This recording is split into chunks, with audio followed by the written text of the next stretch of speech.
قال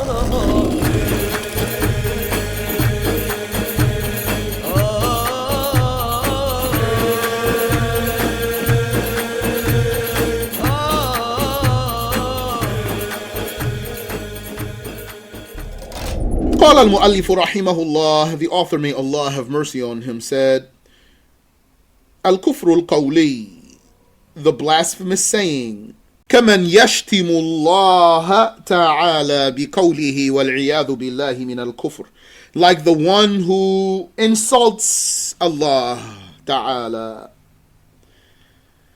بقوله والعياذ بالله, by his saying, and refuge is sought with Allah min al-kufr, from the blasphemy, ukhta rabbik, like he says, O sister of your Lord.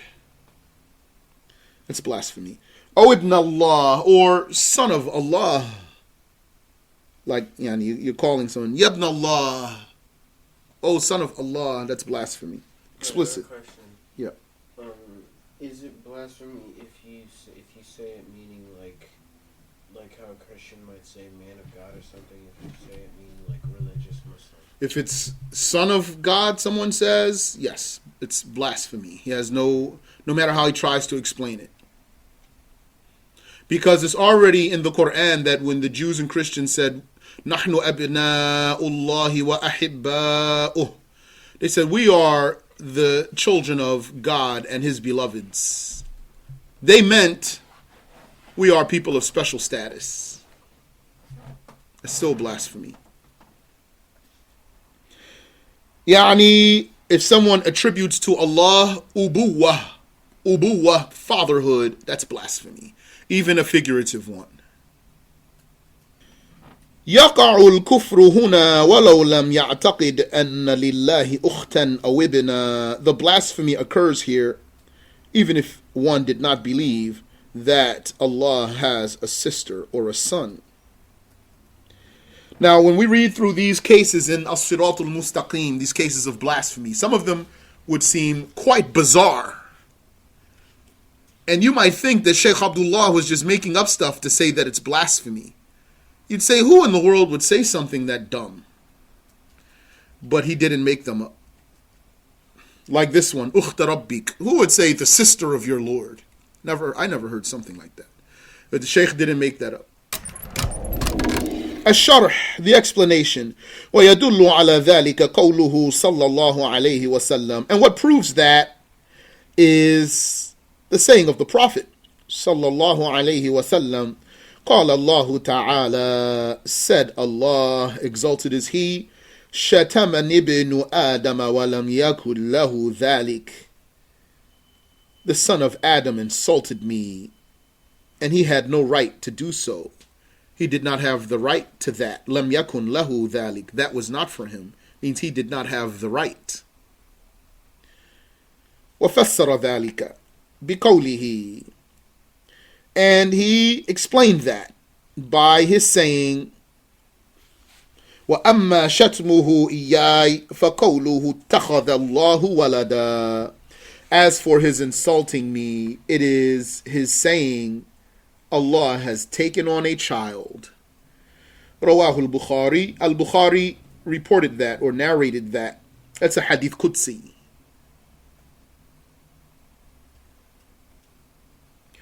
There was something I wanted to draw to your attention. Shatum. I'm translating it as insult. In some of our literature, they translate it as curse or cuss.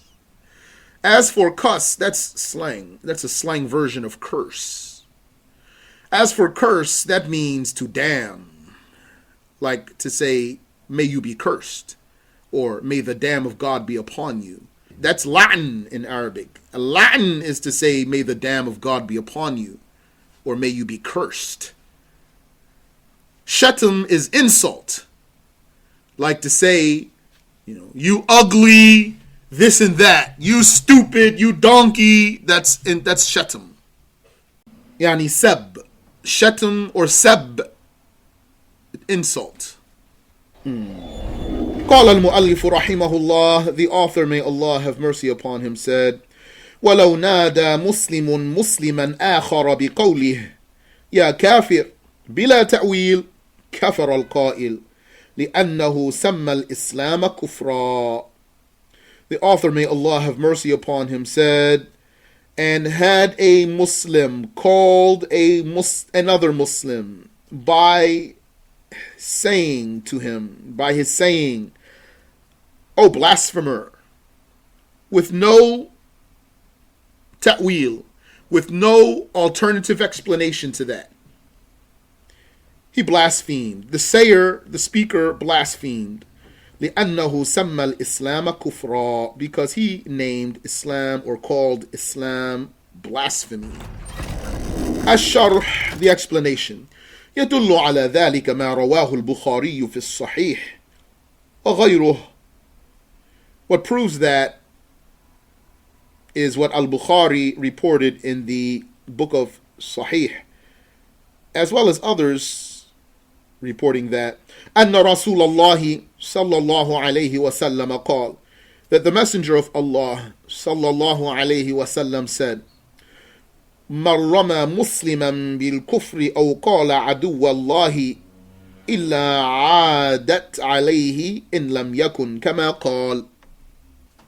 He said, whoever labeled a Muslim with blasphemy or said, O enemy of Allah, he means, O disbeliever, it comes back on him. I'm not sure what's illa here. How does that work? But the meaning is, that comes back to him. That one who called the Muslim a kafir, that comes back to him. If it was not as he said, إن لم يكن كما قال.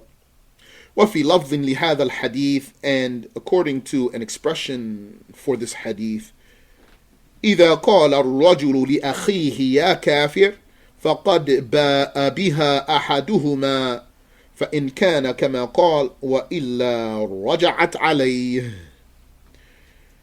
When a man says to his brother, O kafir, then one of the two of them return with that. Ba'a a raja'a means someone is a kafir. فإن كان كما قال, so if it was as he said, then so be it. وإلا رجعت عليه, or else it comes back on him, and his calling that Muslim a kafir comes back to him, and he's the one who would be the kafir. فقد حذرنا رسول الله صلى الله عليه وسلم في هذا الحديث من أن نقول لمسلم كافر أو عدو الله. And so the Messenger of Allah has warned us in this hadith from saying to a Muslim, O blasphemer, or O enemy of God.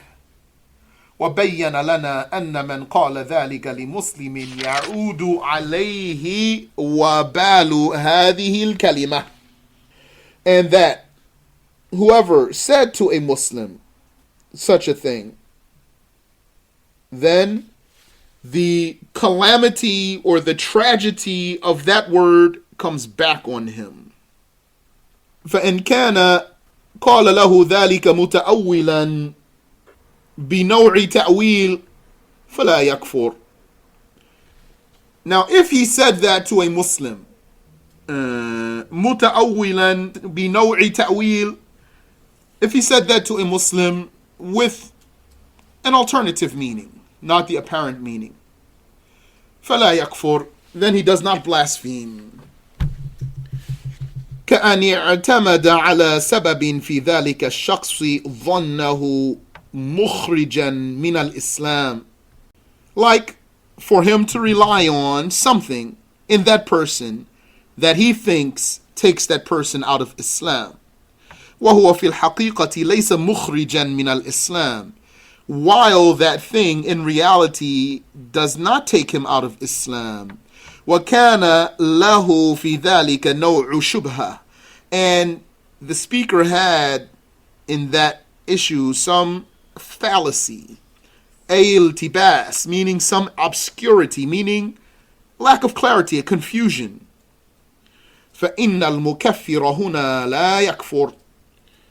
Then indeed the one who charges with blasphemy here, the other one, does not blaspheme. ومثال ذلك رجل بلغه أن فلانا انتحر. An example of that is a man that it reached him that so-and-so committed suicide. فقال مات كافرا والعياذ بالله. And so he said he died as a kafir. والعياذ بالله. فهذا المكفر, this one who deemed the other one as a kafir, إن كان جاهلا, if he was an ignorant one, يظن أن الانتحار وحده كفر, thinking that suicide alone is blasphemy, ولا يعرف أن الانتحار بمجرده ليس كفرا, and he does not know that suicide alone is not blasphemy, لم يكفر, then he did not blaspheme. لأنه له تأويل لأن له تأويلا. That's a mistake for sure. Either say لأنه له تأويل, if you want to keep that ha, لأنه, then له تأويل with no alif, or لأن without a ha, لأن له تأويلا with an alif. And that's how I read it. That's how I have it. لأن له تأويلا, because he has a ta'wil. And he has an escape, let's say, in this case, just to keep the words easy for us. We are saying if a person calls a Muslim a kafir, that's haram. It's always haram. And if he meant that he's really a true kafir, then it's blasphemy. If someone asks, how could that not be explicit blasphemy? If you said to someone, Anta kafir, you are a blasphemer, how can that have some other meaning? Is that not explicit? If that's not explicit, then what is? The answer is that it's common in the language to liken a person without a word that expresses likeness. Like you say, Zayd is a lion. It means he's like a lion. Or you might say to a boy, you're a girl. Means you're acting like a girl, for example. So someone might say, you're a kafir. He means you act like a kafir. Also, believing that a major sin is blasphemy, believing that a major sin is blasphemy is not blasphemy. Rather, we teach the person. So if someone thought that drinking wine or fornicating or suicide or any major sin is blasphemy, then we don't call him a kafir for that. We teach him. We'll say to him, that's not blasphemy. Don't say it's blasphemy. It's just haram. Major sin. ومن التأويل أيضا أن يفعل هذا المسلم فعلا يشبه فعل الكفار. And among the ta'wil also is for this Muslim to do a deed that resembles the act of the blasphemers. فيظن به أنه لا يحب الإسلام, and so he thinks of him that he does not love Islam. أو لا يعتقد الإسلام, or that he does not believe in Islam. فكفره بناء على هذا الظن, and so he deemed them as a kafir based on this assumption or suspicion. Dhann might mean suspicion sometimes. اجتنبوا كثيرا من الظن, refrain from much of the suspicion. لما رأى منه من فعل خبيث أو قول خبيث, because of what he saw from him of a wicked action or a wicked saying. So, for example, let's say there's a Muslim, the last you knew he was a Muslim, or the last that someone knew about him was that he's a Muslim. Then he started seeing him hanging with the kuffar, dressing like the kuffar, acting like them, not being with the Muslims, not praying anymore. But he didn't see any blasphemy from him. But he thought that due to his behavior, he's not a Muslim anymore. So he deemed him as a kafir. That's haram. You can't do that. But we will not say that the one who called him a kafir is a kafir. Rather, we will teach him and say to him, you cannot call him a kafir for that bad behavior. Here, the case of calling a Muslim a kafir. We said if a person calls a Muslim a kafir and he means you act like a kafir, it's not kufr. It's a major sin. Now, what I know is that he would do that because of something that he saw from that Muslim, not for nothing. So, as I was thinking about this, I was thinking about what word should be used here. And I come to the word context, that he called him a kafir with a context. Maybe that's what's the ta'wil here. Not a real kafir. He said, is it like the one calling a Muslim a Jew for being stingy, for example? Yes. He called him a kafir for his bad behavior, for how he treats the Muslims, for example. And that's what the Shaykh says. But the Shaykh didn't say it's a condition, but I didn't want to not mention that. Also, the Shaykh mentions in the Bughya another case, which is calling him by the name of what he used to be. Calling him now by the name of what he used to be. If, for example, he was an alcoholic, but now he's repented and he's no longer like that, and he says, hey, you alcoholic. So if a person says, hey, Jew, he means, hey, you who used to be a Jew. The Shaykh said that's not kufr, that's haram, major sin. قال المؤلف رحمه الله, the author, may Allah have mercy upon him, said, ويكفر من يقول للمسلم يا يهودي أو أمثالها من العبارات بنية أنه ليس بمسلم. And blasphemes whoever says to a Muslim, oh Jew, and the likes of that, of expressions, with the intention that he's not a Muslim. إلا إذا قصد أنه يشبه اليهود فلا يكفر.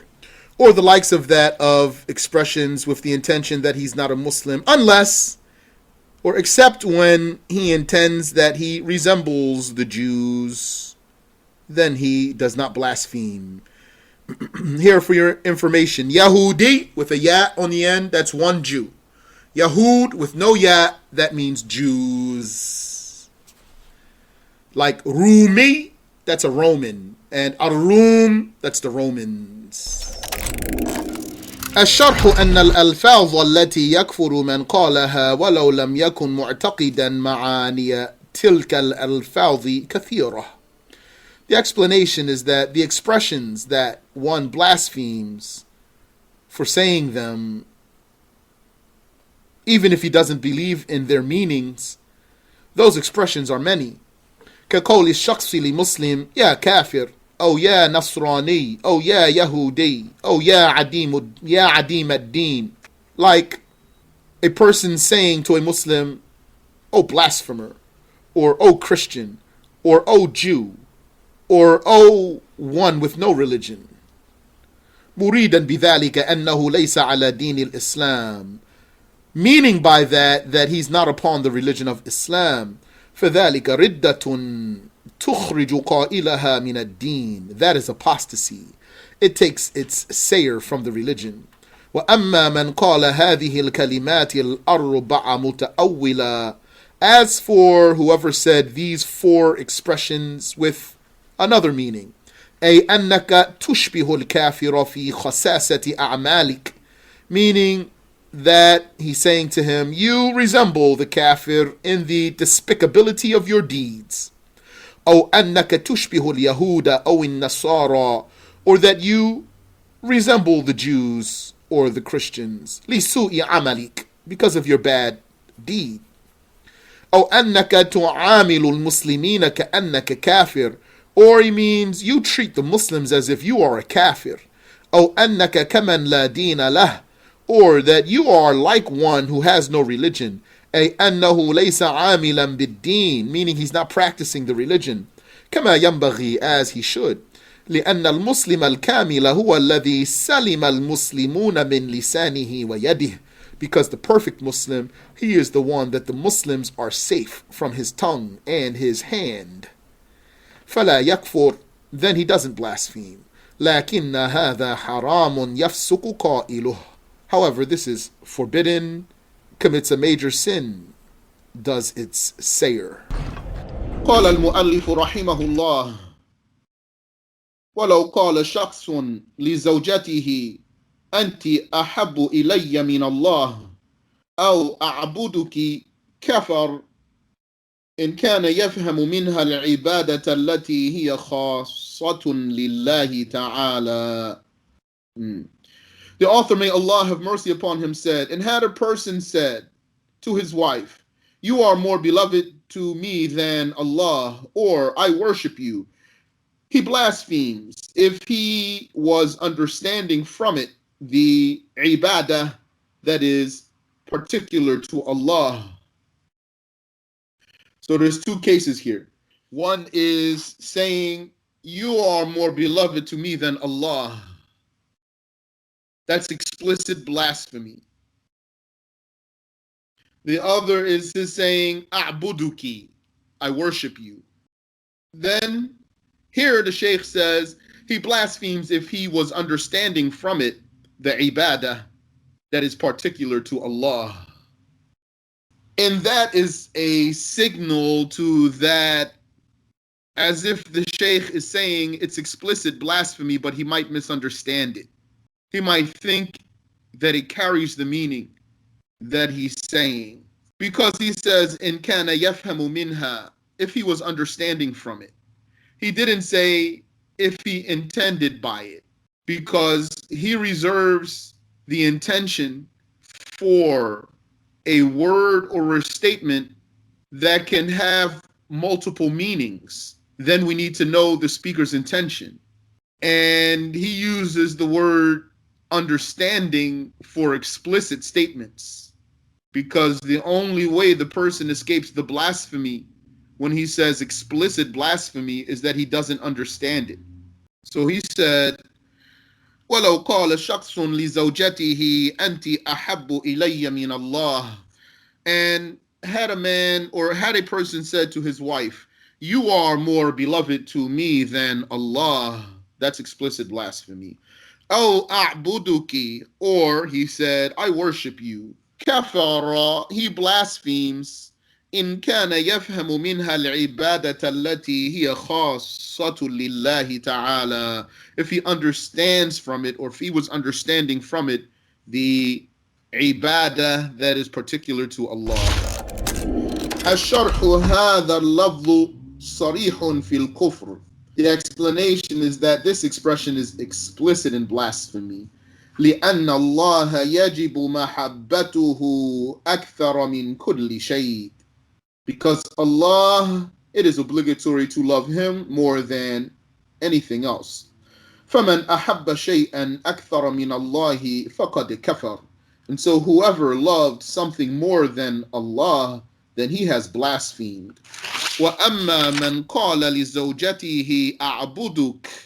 As for the one who says to his wife, I worship you, وَكَانَ يَفْهَمُ مِنْهَا أُحِبُّكِ مَحَبَّةً شَدِيدَةً. I love you very much, severely and strongly. فَهَذَا لَا نُكَفِّرُهُ. This one, we do not deem him as a kafir. And it is not said, وَلَا يُقَال. We learned that that's not said. قال المؤلف رحمه الله. The author, may Allah have mercy upon him, said, وَلَوْ قَالَ شَخْصٌ لِآخَرٍ. And had someone said to another, Allahu yadhlimuka kama zalamtani. May Allah wrong you as you have wronged me. Kafir al-Qail. Then the speaker blasphemed. لِأَنَّهُ نَسَبَ الظُّلْمَ إِلَى اللَّهِ ta'ala. Because he attributed injustice to Allah, exalted is He. إِلَّا إِذَا كَانَ يَفْهَمُ أَنَّ مَعْنَى يَظْلِمُكَ يَنْتَقِمُ مِنْكَ. فَلَا نُكَفِّرُهُ بَلْ نَنْهَاهُ. Unless he was understanding that the meaning of may he wrong you is may he punish you for what you have done, then we would not deem him as a blasphemer. Rather, we forbid him from saying such an expression. Ash-SharH, the explanation. Al-Dhulmu mustahilun ala Allah. Injustice is impossible for Allah, to be attributed to Allah. Qala ta'ala, said God, exalted is He, وَمَا رَبُّكَ بِظَلَّامٍ لِلْعَبِيدِ. وَمَا رَبُّكَ بِظَلَّامٍ لِلْعَبِيدِ. And not is your Lord unjust to the slaves. So this ayah has in it some emphasis because it has the ba. That ba is za'ida. It is for emphasizing the negation. That's like the kaf in laysa kamithlihi shay. It's an additive for emphasizing the negation. Because the way you can test an additive is by removing it. If you can remove an additive and the meaning remains stable, then that's zaid. So وَمَا رَبُّكَ بِظَلَّامٍ لِلْعَبِيدِ. It means وَمَا رَبُّكَ ظَلَّامٌ لِلْعَبِيدِ. Or وَمَا رَبُّكَ ظَلَّامًا لِلْعَبِيدِ. Your Lord is not unjust to the slaves. So what did that ba do?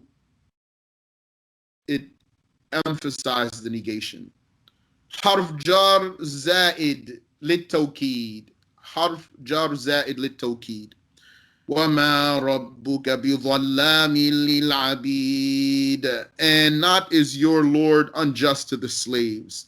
وَالظُّلْمُ مَعْنَاهُ التَّصَرُّفُ فِي مِلْكِ الْغَيْرِ بِمَا لَا يَرْضَى.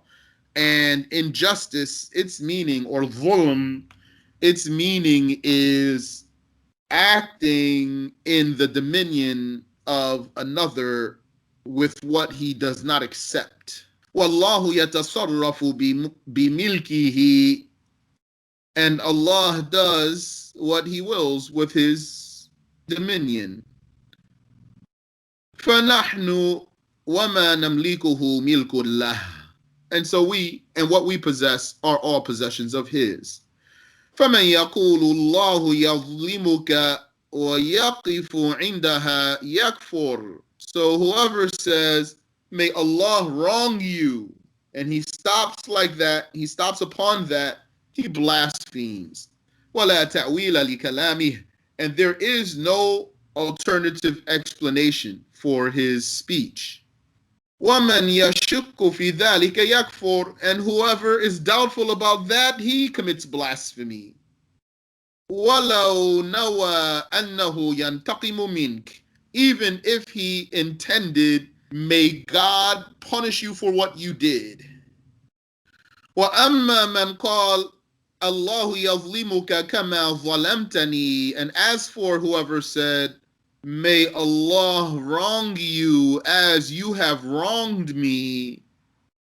إِنْ فَهِمَ مِنْهُ اللَّهُ يَنْتَقِمُ مِنْكَ.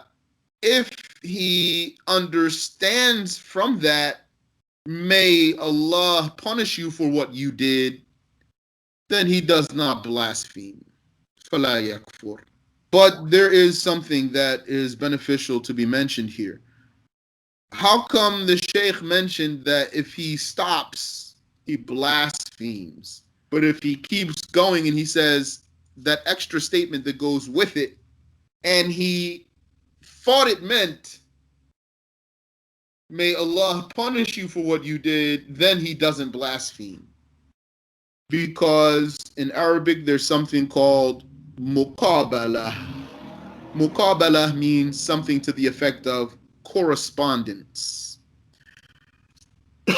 So Allah Ta'ala, for example, says, نَثُوا اللَّهَ فَنَسِيَهُمْ. If you translate it literally, it would mean they forgot Allah, so He forgot them.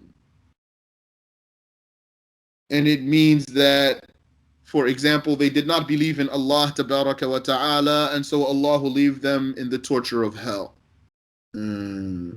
So the reason he's giving this excuse is because there's some precedent in the language for someone to think like that.